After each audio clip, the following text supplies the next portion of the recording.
Hello guys, welcome to my channel study with Siddharth. I am your friend Siddharth. Friends, हमने हमारे last video में महाभारत के part 8 पढ़ा था, जिसका नाम था कर्ण। ये देखिए, आप देख सकते हैं, ये पार्ट 8 था कर्ण, जिसमें मैंने आपको कर्ण के बारे में बताया था। देखिए, हमने कर्ण का जन्म कैसे हुआ ये हमने कुंती वाले चैप्टर में ही पढ़ लिया था, बट कर्ण का हमने जीवन कैसा था हमने वो पिछले चैप्टर कर्ण में पढ़ा। ओके, तो आज का हमारा पार्ट 9 बाल महाभारत कथा कक्षा 7 का पार्ट 9 द्रोणाचार्य हम आज शुरू करने जा रहे हैं।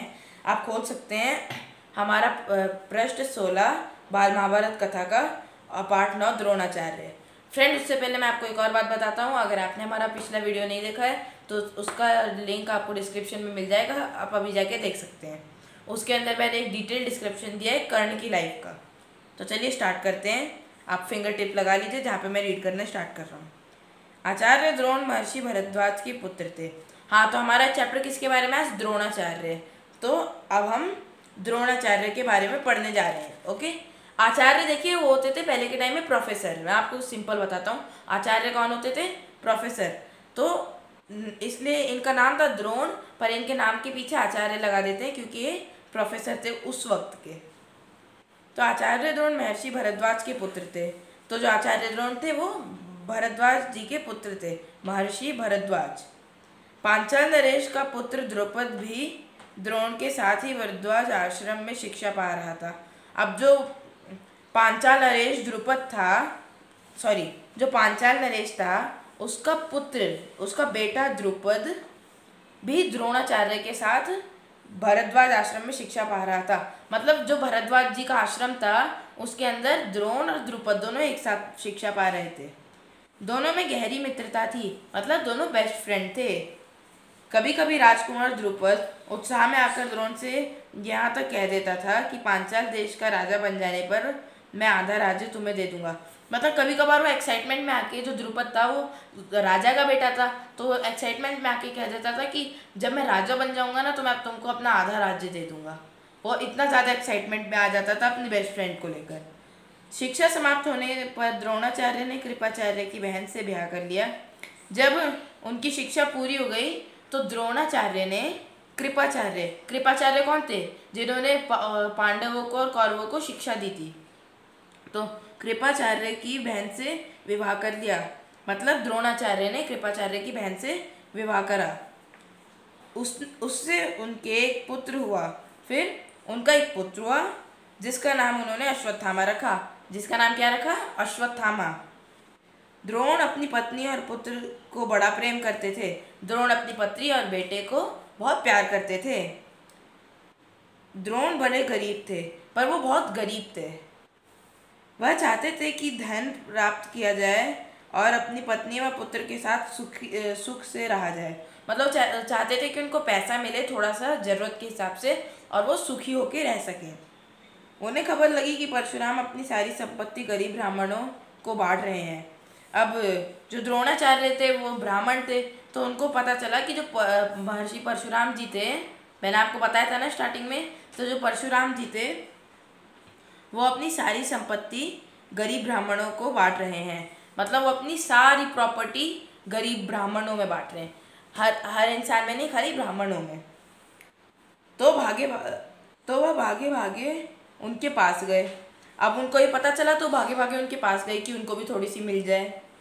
लेकिन उनके पहुंचने तक परशुराम जी अपनी सारी संपत्ति वितरित कर चुके थे और वन गमन की तैयारी कर रहे थे। पर जब तक वो पहुंचे तब तक परशुराम जी अपनी सारी संपत्ति क्या कर चुके थे? दान कर चुके थे और वन गमन की तैयारी कर रहे थे। मतलब वन में जाके तपस्या करने की तैयारी कर रहे थे। द्रोण को देखकर वह बोले, ब्राह्मण श्रेष्ठ आपका स्वागत है। उन्होंने बोला कि ब्राह्मण जी आपका स्वागत है, पर मेरे पास जो कुछ था वह मैं बांट चुका हूँ। अब फिर उनको तो पता चल गया ना कि वो गरीब ब्राह्मण थे तो ऐसे ऐसे लेने हैं। तो उन्होंने बोला कि पर जो उनके पास था मैं सब बांट चुका हूँ। अब यह मेरा शरीर और धनुर्विद्या ही है। अब उन्होंने बोला कि जो मेरा शरीर है, मेरे प्राण, मेरा शरीर वो और मेरी धनुर्विद्या बची है खाली। बताइए मैं आपके लिए क्या करूं? उन्होंने बोला कि अब मैं आपके लिए क्या कर सकता हूं। तब द्रोण ने उनसे सारे अस्त्रों के प्रयोग तथा रहस्य की सिखाने की प्रार्थना करी।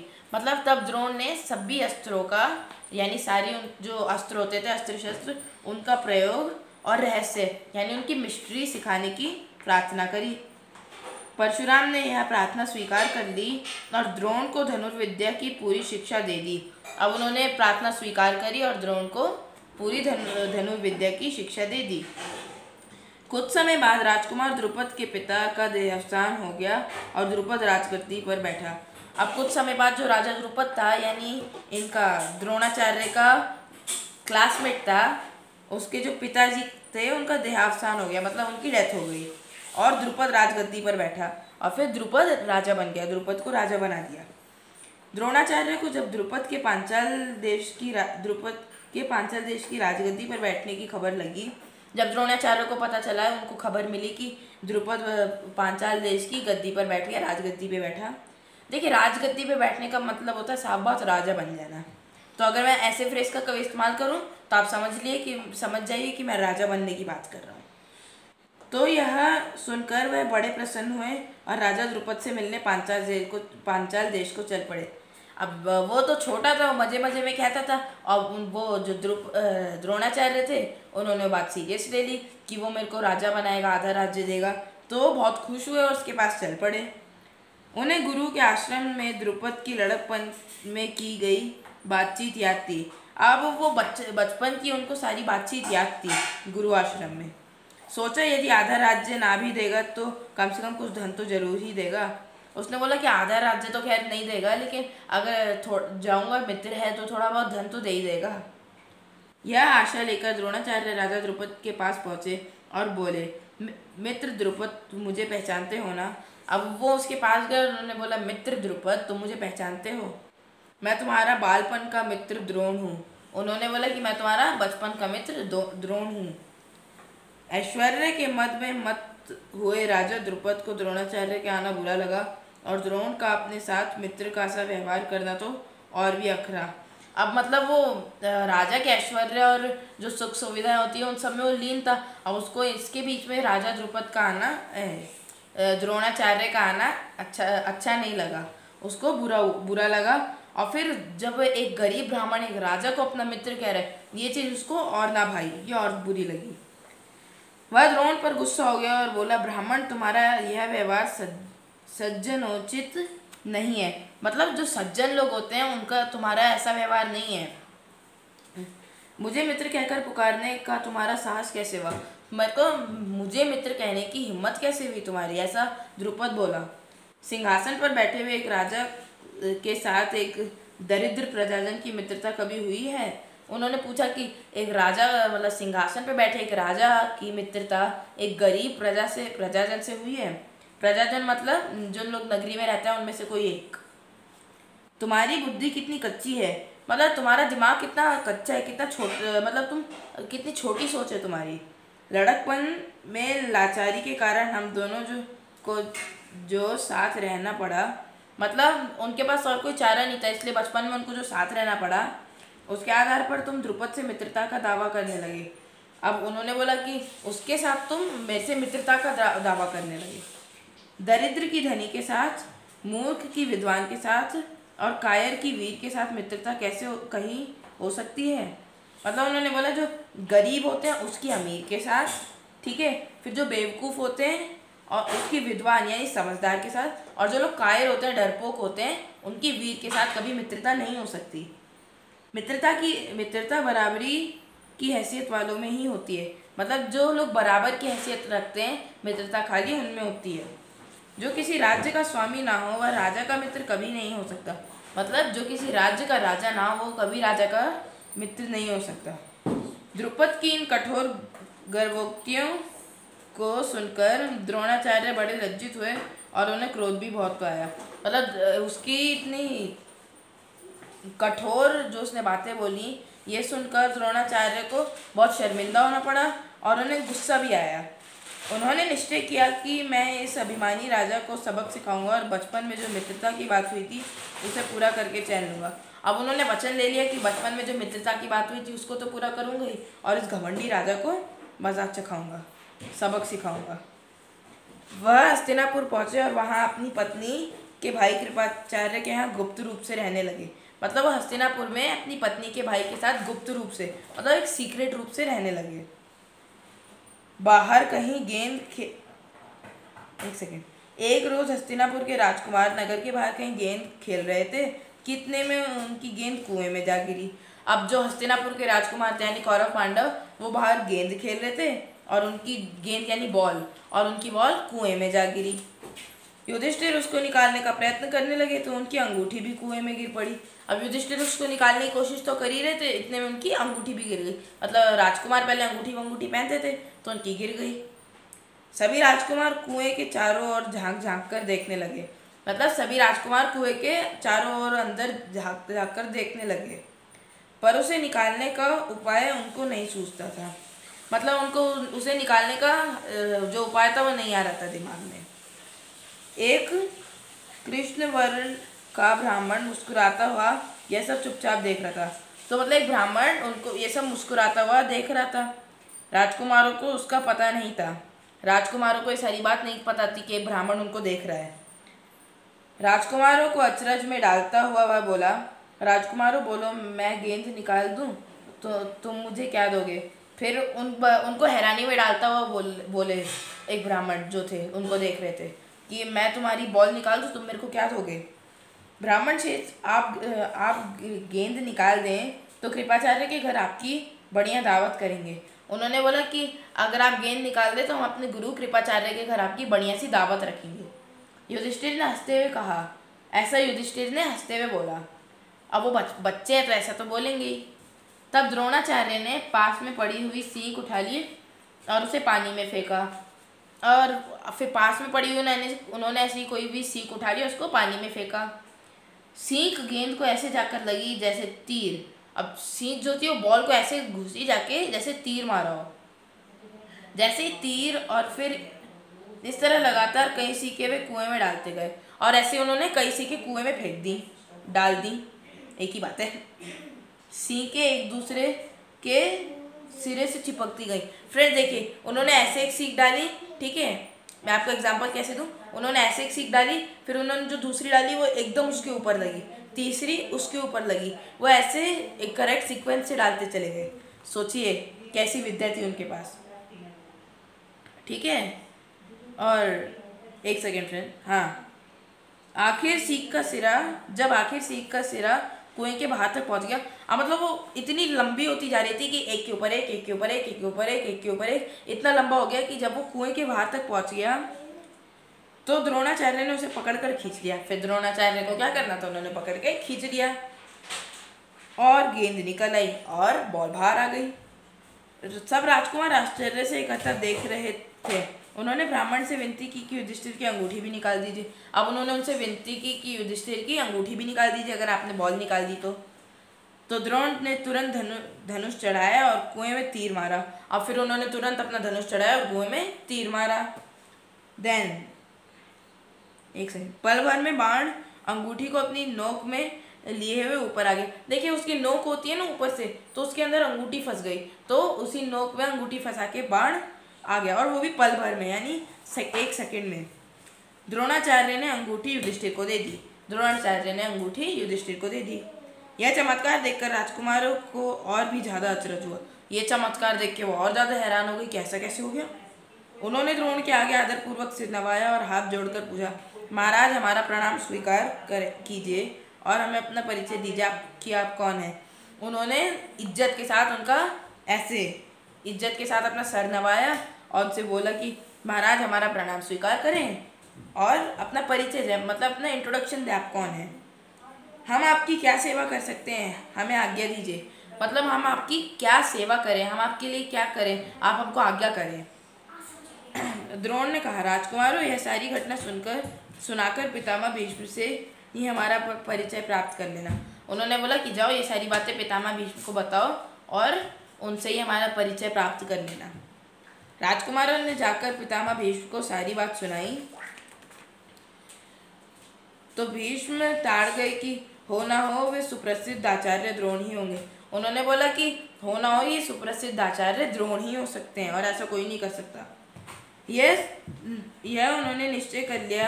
यह सोचकर उन्होंने निश्चय कर लिया कि राजकुमारों की अस्त्र शिक्षा द्रोणाचार्य के ही हाथों पूरी कराई जाए। अब उन्होंने भीष्म पितामह ने निश्चित कर दिया, मतलब बाकी सब करता धरता वही थे ना, तो उन्होंने निश्चित कर दिया कि अब जो पांडव और कौरव हैं इनकी अस्त्र शिक्षा, मतलब जो अस्त्र होते हैं ना, जो उन्होंने परशुराम जी से प्राप्त की थी द्रोणाचार्य ने, वही विद्या द्रोणाचार्य के हाथों पूरी की जाए। बड़े सम्मान से उन्होंने द्रोण का स्वागत किया और राजकुमारों को आदेश दिया कि वे गुरु द्रोण से ही धनुर्विद्या सीखा करें। अब उन्होंने उनको क्या बोला, बड़ी आदर से उनका स्वागत करा और सभी राजकुमारों को आदेश दिया कि आपको उनसे विद्या प्राप्त करनी है। कुछ समय बाद जब राजकुमारों की शिक्षा पूरी हो गई तो द्रोणाचार्य ने उनसे गुरु दक्षिणा के रूप में पांचाल राज द्रुपद को कैद कर लाने के लिए कहा। अब देखिए, जब शिक्षा पूरी हो जाती है तो गुरु दक्षिणा भी तो होती है, तो अब उन्होंने दक्षिणा के रूप में अपना बदला निकाला। जो उनका दोस्त था द्रुपद, उसको कैद करने को बोला। उनके आज्ञा अनुसार पहले दुर्योधन और कर्ण ने द्रुपद के राज पर धावा बोल दिया और फिर दुर्योधन और कर्ण ने, शायद यहाँ पे खाली कौरवों को सिखाई है, तो उन्होंने दुर्योधन और कर्ण ने द्रुपद के राज्य पर धावा बोल दिया, पर पराक्रमी द्रुपद के आगे वह ना ठहर सके। देखिए, अब कर्ण और दुर्योधन कितनी महान बन जाए पर वो अर्जुन को टक्कर नहीं दे पाएंगे, तो उन लोगों ने द्रुपद पे हमला तो कर दिया, पर द्रुपद इतना पराक्रमी था कि उसके सामने वो ठहर ना पाए, हार कर वापस आ गए। जैसा हमेशा होता था वो हार के वापस आ गए। तब द्रोण ने अर्जुन को भेजा। अब द्रोणाचार्य ने अर्जुन को भी तो सिखाया था, तो उन्होंने अब अर्जुन को भेजा। अर्जुन ने पांचाल राज की सेना को तहस नहस कर दिया और राजा द्रुपद को उनके मंत्री सहित कैद करके आचार्य के सामने ला खड़ा किया। अब जैसा कि अर्जुन इतना पराक्रमी था, पूरी सेना तहस नहस करके राजा द्रुपद और उसके मंत्रियों को ले आया। द्रोणाचार्य ने मुस्कुराते हुए द्रुपद से कहा, हे वीर डरो नहीं। फिर उन्होंने बोला कि हे वीर डरो मत, किसी प्रकार की विपत्ति की आशंका ना करो। उन्होंने बोला कि किसी प्रकार की विपत्ति की तुम शंका मत करो। लड़कपन में तुम्हारी हमारी मित्रता थी, बचपन में तुम्हारी और हमारी दोस्ती थी, साथ साथ खेले कूदे उठे बैठे, वो साथ साथ खेलते थे, कूदते थे, उठते बैठना सब एक साथ होता था उनका। बाद में जब तुम राजा बन गए तो ऐश्वर्य के मद में आकर तुम मुझे भूल गए और मेरा अपमान किया। फिर जब बाद में तुम राजा बन गए, ऐसा द्रोणाचार्य कह रहे कि जब बाद में तुम राजा बन गए तो तुम इन सब में इतने लीन थे कि तुमने मेरा अपमान करा और मुझे भूल भी गए। तुमने कहा कि राजा के साथ मित्रता हो सकती है, इसी कारण मुझे युद्ध करके तुम्हारा राज्य छीनना पड़ा। अब उन्होंने बोला कि राजा के साथ राजा की मित्रता हो सकती है, तो इसलिए उनको युद्ध करके छीनना पड़ा, क्योंकि जब घी सीधी उंगली से नहीं निकलता है तो उंगली टेढ़ी करनी पड़ती है। परंतु मैं तो तुम्हारे साथ मित्रता ही करना चाहता हूँ। उन्होंने बोला कि मैं तुमको कोई हानि नहीं पहुँचाना चाहता, मैं चाहता तो फ्रेंडशिप करना ही हूँ, इसलिए आधा राज्य तुम्हें वापस लौटा देता हूँ। अब उन्होंने बोला कि मैं आधा राज्य तुमको वापस दे देता हूँ, क्योंकि मेरा मित्र बनने के लिए भी तो तुम्हें राज्य चाहिए ना।